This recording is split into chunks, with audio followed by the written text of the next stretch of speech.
In Chapter 3, we will be talking about how you can use the TEACH acronym to identify reasonable adjustments and support improving health outcomes for a person with additional needs.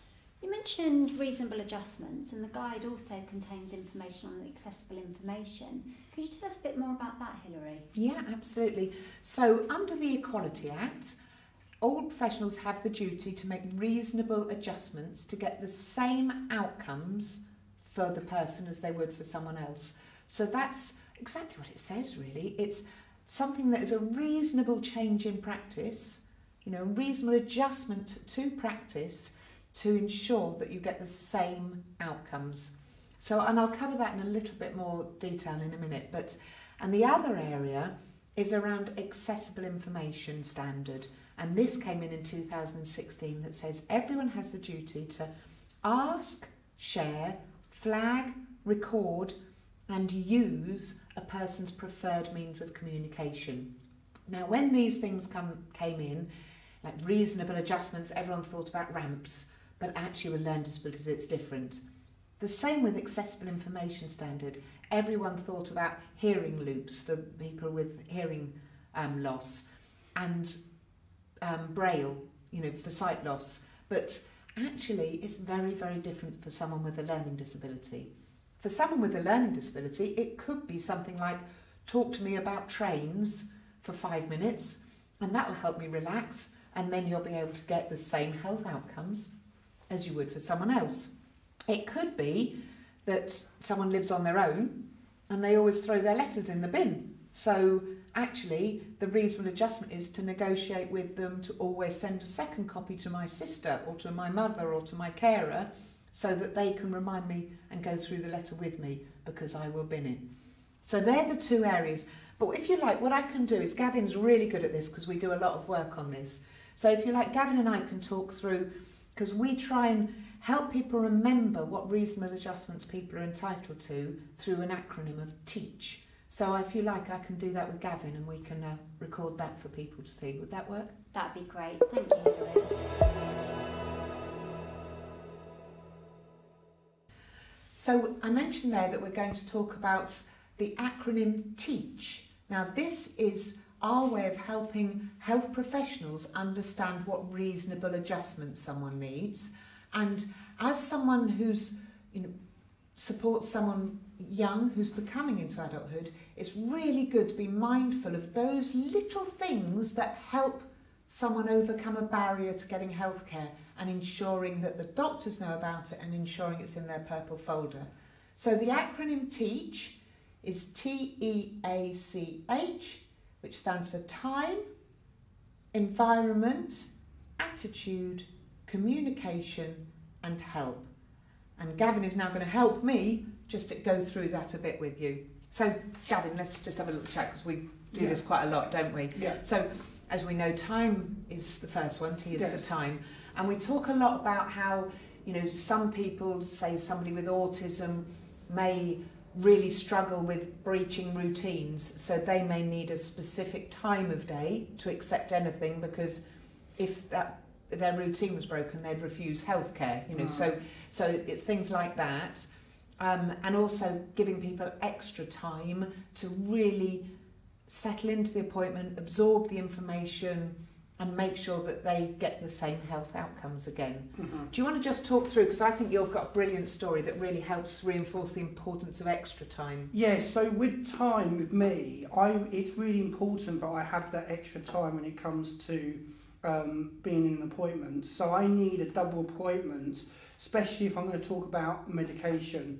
Now, the reason I have this reasonable adjustment with time for medication is because a good few years ago I had tonsillitis, and I went into the doctor to see what the matter was, and he said I had tonsillitis and I needed to take antibiotics. Now, I'd never taken antibiotics before, and he said to me very quickly, he said, right, you take these every day and then come and see me again when you get better. So I went back, I started taking them, and then I went back to the doctor, and I had all the symptoms had come back again. And he said to me, Gavin, did you finish your course? And I said, no, I don't finish my course until September. And he said, no, your course of medication. And I said, no, I'm doing health and social care. He said, no, you need a course, you're finishing your, and then he realised then that I didn't understand what a course of medication was. So then he explained to me, and he got me to repeat it back to him. And now what he does is, all I have to say when I ring up the receptionist is to say, you know, I need to have more time because I'm going to be talking about medication, and then that will go back to the doctor. Yeah, so that's all part of communication. So that's part of your accessible communication as well, isn't Yes. it? Because he used language, the word course, and you thought you just stopped taking it as soon as you felt better and didn't realise you needed to finish all of the pills. Yes, exactly. Yeah. So that's about him not checking back with you to make sure you understood. Yeah. So that's T. E is for environment, and I think sometimes this leads on to environment because also part of your timing is needing time to settle into that environment, isn't it? Yeah. And we always talk on this, don't we, about how if somebody with a learning disability, you know, somebody, you know, you're quite able and have managed to adapt to situations, but if you go to a new health environment, you can get very panicky, as you've said earlier. Yes, can't I can, you? yeah. And if you think of somebody with a greater learning disability than you have, then if they turn up at a health appointment, it's like rocking up a completely alien place, isn't it? Yeah. Unless someone has spent a lot of time with them before saying, you know, helping them understand that we're going to the doctors, he's going to look in your ear or whatever it is. If they haven't done lots of prep work, they're walking in, there's a baby clinic going on. They think, what have I turned up here for? Why is there babies? What's going on? What's that poster about? Yeah. What's that? You know, and it's in full panic mode. It's like, you know, that fight or flight mode, isn't it? Where their heart will be racing and they're panicking. And then they go into a doctor's room and there's a doctor saying, you know, right, can I look in your ears?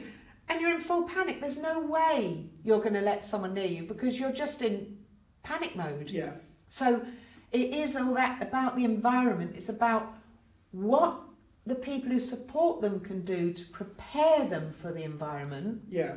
But it's also, isn't it, about importance of sharing information. So we got that guy, wasn't the high five guy? Yes. Do you remember that story? Yeah, the high five guy, yeah. So do you want to tell us that one? So the high five guy, he basically really finds it difficult with going into surgeries. So one of the reasonable adjustments they do him now is he can sit in his car with headphones, and then when it's his turn to go in, he comes in and the doctor's at the door and he's like, hey, like that, high five. And then he can go in and he's got that appointment. Yeah. And all that anxiety, all that overwhelming, all that feeling worried is just gone completely. Yeah.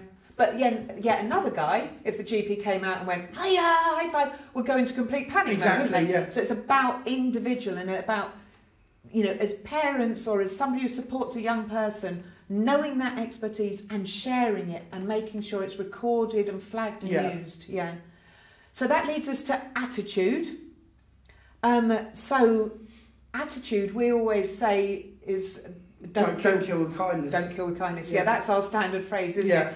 Attitude is about getting the same outcomes, not about being nice. Yeah. You need to be nice to get the outcomes, but it's no good going, oh, bless him, let it go home, he doesn't need it doing if he doesn't want it doing. No, that's not the way to do it, no. But there's also how the whole system affects that, isn't it? So it's about, again, sharing for the whole system, because you were talking about receptionists, weren't you? Yes, yeah, I mean, you know, when you ring up a doctor's, that's basically the first point to call before you go in. And if that receptionist, you know, isn't great with you, that's blocking that next part. And with me, when I was young, if I was to ring up a doctor's surgery or any appointment, and especially because I can't always read what people are thinking and things, if I rang up and they were like, yeah, that's fine, no, we can't do that, no, can't do that at all, I would just think, oh my God, she's angry with me now, or I've upset them, I'm not going. That's exactly how I would feel. So if someone had done that to you when you just left home at 18... Yeah. Potentially you might never have gone to the doctors again. No. You'd have rejected all the annual health check invites, the flu invites. Because I would have thought they were cross on me. Right. Yeah. So that's really key. And again, it's about that's about, you know, we do work to the GPs to train them on that. But it's about family doing their part, or carers or support people doing their part. Exactly. To say, you know, this is really important. Flag it on his system about talking slowly and not. And one of the things I find very difficult as well is sometimes I can't always feel I'm getting what I want to get out, so then I just keep rambling on and on and on, and then they're like, yeah, and I'm just like, oh my gosh, now I've bored them, or now I've made them angry because I can't get my words out, right. And so I get frustrated, and I think they're getting frustrated with me. So sometimes it's just nice to have that. It's okay, just take your time, and that really helps. So. Now that leads us on to communication. Yeah. Because that's part of it, isn't it? Now, we've had some quite interesting stories, haven't we, from how people communicate with you. Again, with the best will in the world, people are being nice, but tell us about, you know, your story on communication. I think, and this has happened, I think, a lot, even when I was younger, but my mother always said to me, don't worry about how they are with you, you know, you just be who you are, and then you'll just shock them. And that was a really great way. When I did go in, people were like, hi Gavin, how are you? It's lovely to meet you. And I'm just like, yeah, hiya, nice to meet you too. And again, even like recently when we've had, you know, hi Gavin, would you like to be in that little chair? Or, you know. And you didn't need a little chair, did you? No, I didn't. So, you know, it's really, you know, when you can adapt to that, that's great. And then they adapt that communication back with you, that's great. But it doesn't work for everyone. My wife, Naomi, if someone spoke to her like that, that'd be it. I mean, there's been a few occasions. One time a lady came to support her and she was trying to talk to her about cars, and Naomi asked her, you know, what car is she going to have? And she said, oh, a little black one. And she was like, yeah, she thinks I'm 5. And then just recently with the vaccine centre, she went there, and the nurse was like, are you feeling really nervous, dear? Because that's okay if you are. You can sit in this little chair. And she came home, she was so angry. She's like, I hate it when they're patronising to me and speak to me like a 5-year-old. I'm not a 5-year-old. I'm a 31-year-old woman. Right. So she really can't adapt to that. Yeah. So it's again us thinking about, because we do a lot of training to GPs about the importance of always communicating in the same way as you would with anyone, and then checking back, understanding, and checking back and changing and adapting your style if you don't know. Yeah. Or reading what their style is according to their ask, share, flag, record and use, you know, accessible information. Yeah. But then it's about what can family and carers do, because we have to remember as well that these health professionals are human and they're trying to do their best, and if they get it wrong then you're embarrassed and you feel silly. So it's about how family can say in that awkward situation of, you know, hi Jane, you know, and say, oh, thanks ever so much for being kind, but, you know, if you talk to Jim like this, or talk to Gavin like this, you know, that's brilliant. You know, it's about working together, isn't it? And sharing that information together to get them to understand how to give the healthcare. Definitely. So that leads us on finally to the H, which is H for help. Yeah. And that's all about using the resources around you, isn't it? So we say to health professionals that they need to use, in your situation, you're a man with a learning disability married to a lady with a learning disability. Yeah. But if they don't seek the help of Naomi to get your healthcare, if you've taken Naomi in, you've had times when they've asked Naomi to leave, haven't you? Yeah, they have. And they've not listened to Naomi. Yeah. And, you know, you two work as a team. We do. She knows when I get nervous, and she knows when I get stressed. And there was a point one time when we went in together, and I just started some new medication, and I thought I was seeing the same doctor, but unfortunately the doctor wasn't there that day, so I was seeing a completely different doctor I'd never seen before. That's something which can get me quite worried or anxious, because I don't know this doctor. So I went in there and this doctor's saying to me, so Gavin, how's the medication going? I'm like, yeah, it's really great, it's fine, it's great. I just, you know, and Naomi said afterwards, she let me speak, and then she said to me, but Gavin, you told me the other day that you were experiencing quite dizzy spells and headaches and things, you know. And straight away the doctor's like, is that correct, Gavin? I'm like, yeah, it is. I just didn't want to, you know. But he's got that information then, so then he's able to look that up. So yeah, she's really good to help. So the help is about all the expertise, whether it's a mum, a carer, you know, a Naomi, a wife. You know, the purple folder is the help. Yeah. Absolutely everything in that. And then in adult services, it's about the GP also then utilising, if there are barriers to getting the same health outcomes, utilising the learning disability nurses, isn't it, to get that.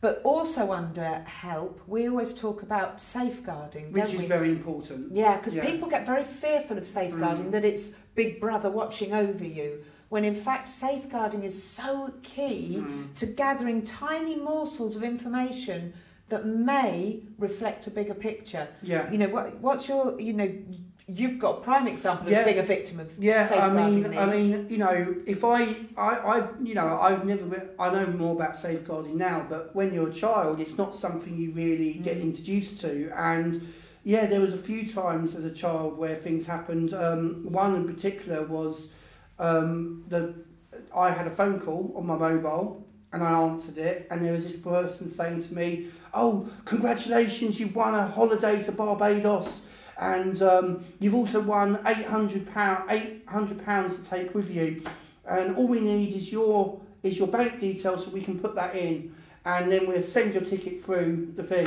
And I just thought, you know, this is a dream come true. This is great. So I'm literally getting my bank card out, and my carer comes in, and she sees and she's like, "Who's that, Gavin?" And I said, "Oh, I've won a holiday, and £8,000 as well." I said, "It's great, isn't it?" And she came across and she took my mobile and she turned the phone off. Obviously, I was furious, but then she explained to me that, you know, no, Gavin, that wasn't true. And she had to really drill into me about, you know, scams and things, because obviously I'm just like, you know, how dare you? You just lost me my holiday, but I didn't understand about.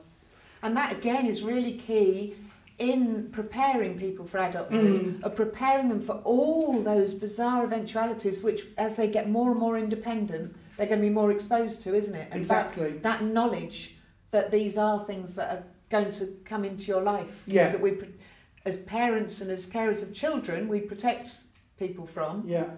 But, you know, if there's going to be a degree of independence, there's going to be a degree of vulnerability, isn't there? I don't think people with learning disabilities always realise how vulnerable they are. I don't know how vulnerable I am until something happens to make me vulnerable. So it is important. Yeah. We could talk all down this. There's so many stories we could say about you and vulnerability, isn't there? Yeah. But we'll stop there. But thank you for Gavin. No It was worries. really helpful.